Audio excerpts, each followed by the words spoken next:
ឈ្មោះចុះបញ្ជីគឺលីម៉ាស៊ូដឹកជញ្ជូនខ្សែសង្វាក់ត្រជាក់ហើយទំហំអាជីវកម្មត្រូវបានសរសេរថាជាការលក់ដុំផលិតផលបង្កប់តើអាចរកឃើញថាពួកគេលក់សាច់អ្វីទេខ្ញុំបានសុំមិត្តភក្តិឲ្យជួយពិនិត្យព័ត៌មានអាជីវកម្មក្រុមហ៊ុននេះត្រូវបានគេប្តឹងម្ដងកាលពីឆ្នាំមុនពីបទលក់ផលិតផលសាច់កែច្នៃដែលគ្មានការត្រួតពិនិត្យនិងគ្មានវិញ្ញាបនបត្រផលិតផលបន្ទាប់បន្សំគឺសាច់ចិញ្ចឹមជ្រូកនិងកូនកណ្តុកទាំងនេះបន្ទាប់ពីការប្តឹងមកត្រូវបានពិន័យជាប្រាក់ 20,000 យន់ប៉ុន្តែមិនត្រូវបានដកហូតអាជ្ញាប័ណ្ណទេហើយបច្ចុប្បន្ននៅតែអាចបញ្ជាក់បានទេថាទំនិញរបស់យ៉ាលីគឺនាំចូលពីពួកគ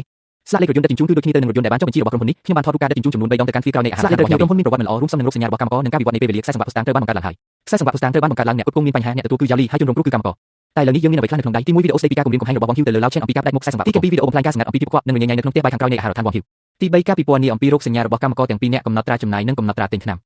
ាំទី4ស្លាកលេខឡានដឹកជញ្ជូនសាច់ចិញ្ចឹមជ្រូកនិងព័ត៌មានក្រុមហ៊ុនរបស់អាហារដ្ឋាន Yawi តើនៅខ្វះអ្វីទៀតខ្វះពីយ៉ាងទី1កំណត់ត្រាព្យាបាលជាផ្លូវការរបស់កម្មករការទិញថ្នាំនៅអស្ថានគឺមិនរឹងមាំគ្រប់គ្រាន់ទេត្រូវតែមានការធ្វើរោគវិនិច្ឆ័យពីមន្ទីរពេទ្យពួកគេមិនចង់ទៅមន្ទីរពេទ្យទេដូច្នេះមានតែរងចាំរហូតដល់មាននរណាម្នាក់មានរោគសញ្ញាធ្ងន់ធ្ងររហូតដល់ត្រូវតែទៅមន្ទីរពេទ្យចុះយ៉ាងទី2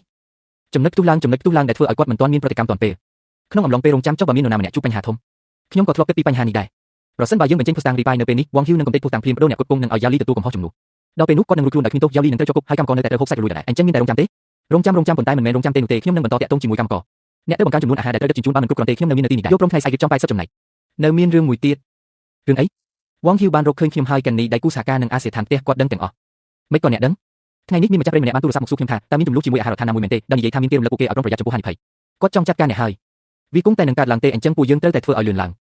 ស៊ូខេងថ្ងៃនេះណាត់ជួបអ្នកគឺចង់និយាយអំពីរឿងបន្តកិច្ចសន្យាចាស់បងស្រីយ៉ាងគម្រោងសម្រាប់ត្រីមីសក្រោយខ្ញុំបានមិនមែនបន្តកិច្ចសន្យាទេគឺបញ្ឈប់តែម្ដងបញ្ឈប់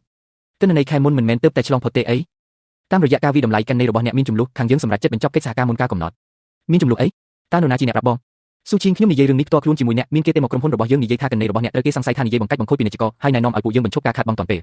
អ្នកណាជាអ្នកទេនៅពេលណាមិនបានទុកឈ្មោះទេប៉ុន្តែមិនមែនតែមកតែយើងមួយនោះទេខ្ញុំបានសួរទៅកាន់ម៉ាកយីហោពីផ្សេងទៀតពួកគេក៏ទទួលបានការហៅទូរស័ព្ទដូចគ្នានេះដែរបងស្រីចាំងបងដឹងហើយថានេះមានអ្នកណាម្នាក់មានបំណងអាក្រក់មកលើខ្ញុំដឹងប៉ុន្តែក្រុមហ៊ុនមិនចង់ប្រថុយប្រឋានឡើយសុំទោសផងជាង100របាយការណ៍មកពីកាន់នៃคล้ายៗដូចគ្នា12,000 យន់គឺបាត់អស់រលីងកាន់នេះត្រូវបានគេបិទហើយម្ចាស់ម៉ាកទាំងអស់បានលុបចោលកិច្ចសន្យាហើយ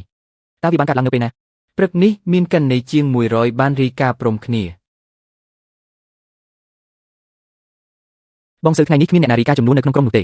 េក្រុមត្រូវបានលុបចោលហើយព្រោះមានគេរីកាអ្នកណាជាអ្នករីកាមិនក៏ដឹងពីក្រុមនេះកម្មមករហូបបាយប្រអប់ពីខាងក្រៅនៅក្នុងរោងស្នាក់នៅអ្នកគ្រប់គ្រងអាហារដ្ឋានឃើញក៏ស្រាវជ្រាវរកឃើញតែម្ដងស៊ីវលីនថ្ងៃនេះមិនបានទេមានរឿងអីហ្នឹងមេជាងទៅតែហៅខ្ញុំទៅនិយាយគាត់ថាមានគេរីកាថាខ្ញុំលួចនាំយកអាហារពីខាងក្រៅចូលគាត់ឲ្យខ្ញុំសរសេរលិខិតសារភាពកំហុសបើមិនសរសេរទេនឹងកាត់ប្រាក់ខែកន្លះខែស៊ីវលីនពីថ្ងៃនេះខ្ញុំមិនអាចជួយអញបានទេនេះគឺចង់កាត់ផ្ដាច់ផ្លូវដើរយើងទាំងអស់ហើយតាកាន់នេះរបស់ស៊ូឈីងនៅក្នុងក្រុមដឹកជញ្ជូនអាហារនិងការដែលឡើយចឹងត្រូវគេហៅទៅស្ដីបន្ទោសក្នុងថ្ងៃតែមួយវាមិនមែនជាការចែកដល់ទេវ៉ាងហ៊ូធ្វើសកម្មភាពរំគ្នាតែម្ដងឯងថ្ងៃនេះបាយប្រអប់ទាំង60នេះគឺដាក់លក់នៅមាត់ទ្វារចូលតែម្ដងទ្វារចាក់សោះជាប់តាអ្នកណាមកទិញគង់តែមានមនុស្សចេញមកពេលសម្រាប់ថ្ងៃត្រង់លក់បានប៉ុន្មានយកប៉ុណ្ណឹងទៅចុះថ្ងៃនេះលក់បានតែ38ប្រអប់ប៉ុណ្ណោះគេបានកាត់ផ្ដាច់ខ្សែរយៈទាំង3ក្នុងពេលតែមួយគឺកាន់នេះរបស់ខ្ញុំផ្លូវដឹកជញ្ជូនរបស់ឯងនឹងខ្សែក្នុងដូចជាឡើយចឹងតើយើងត្រូវធ្វើយ៉ាងម៉េចបន្តទៀតកាន់នេះបាត់ហើយអាចខ្ចីរបស់អ្នកដទៃបានរឿងរបស់អ្នកធ្ងន់ធ្ងរជាងខ្ញុំទៅទៀតបាត់អស់12,000ហើយបើមិនអញ្ចឹងទេអ្នកត្រឡប់ទៅដោះស្រាយសិនទៅត្រឡប់ទៅវិញអាចធ្វើអ្វីបានមើលកាន់នេះត្រូវគេបិទហើយរងចាំសេចក្តីស្លាប់មែនទេហើយខ្ញុំក៏មិនមែនត្រឡប់មកវិញដើម្បីតែជ្រើសរើសប្រធានបទនោះដែរអ្នកដឹងស្រាប់ហ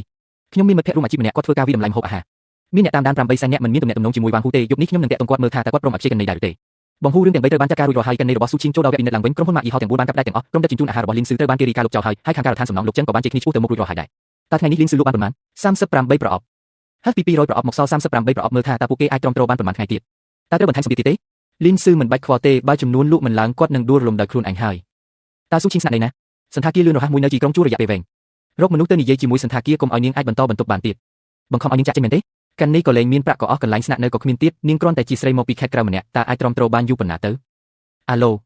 កញ្ញាស៊ូបន្ទប់របស់អ្នកនឹងផុតកំណត់នៅថ្ងៃស្អែកហើយមិនអាចបន្តការជួបបានទៀតទេខ្ញុំទៅតែបន្តការជួបមួយខែកាលពីសប្តាហ៍មុនហេតុអ្វីបានជាស្រាប់តែមិនបានអញ្ចឹងប្រព័ន្ធបង្ហាញថាបន្ទប់ត្រូវបានកក់រួចហើយសុំទោសផងតើមាននរណាម្នាក់បាននិយាយរារាំងជាមួយអ្នកមែនទេបងផាងគឺខ្ញុំស៊ូឈីងបងស្រីឈីងមិនបានតាក់ទងគ្នាយូរហើយតើមានការអីមែនទេ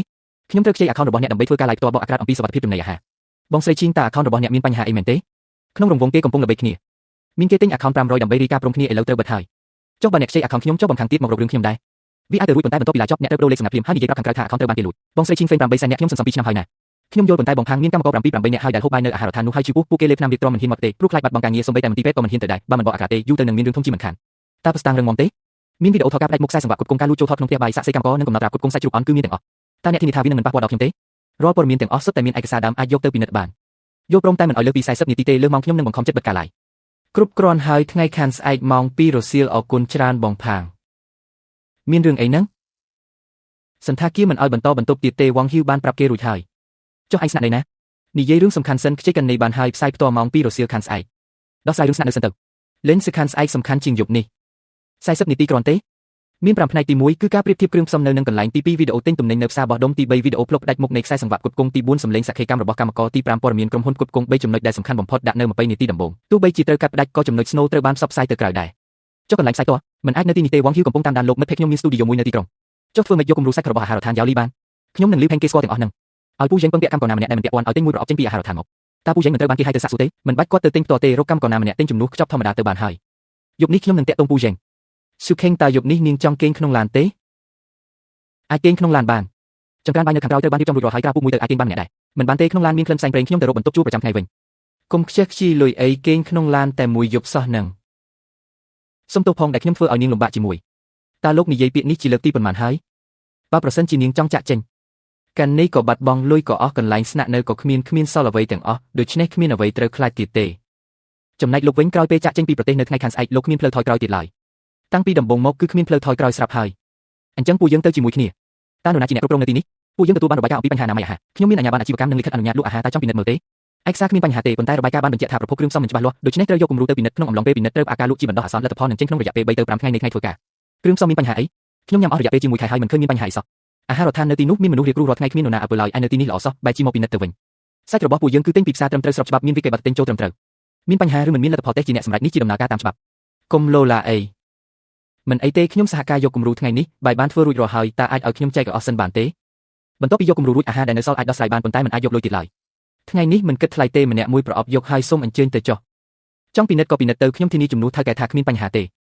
ថៅកែពិនិត្យរួចហើយត្រូវតែត្រឡប់មកវិញណាពួកយើងរងចាំអ្នកមុនពេលលទ្ធផលចេញមកមិនអាចប្រកបអាជីវកម្មបានឡើយអាហារដ្ឋានដែលមានបញ្ហាពិតប្រាកដមិនទៅពិនិត្យបែរជាមកពិនិត្យពួកយើងទៅវិញគេរកបញ្ហាមិនឃើញទេប៉ុន្តែរយៈពេល3-5ថ្ងៃនេះវាគ្រប់គ្រាន់ឲ្យគេដណ្ដើមមនុស្សទៅវិញហើយចុះគួរធ្វើយ៉ាងម៉េច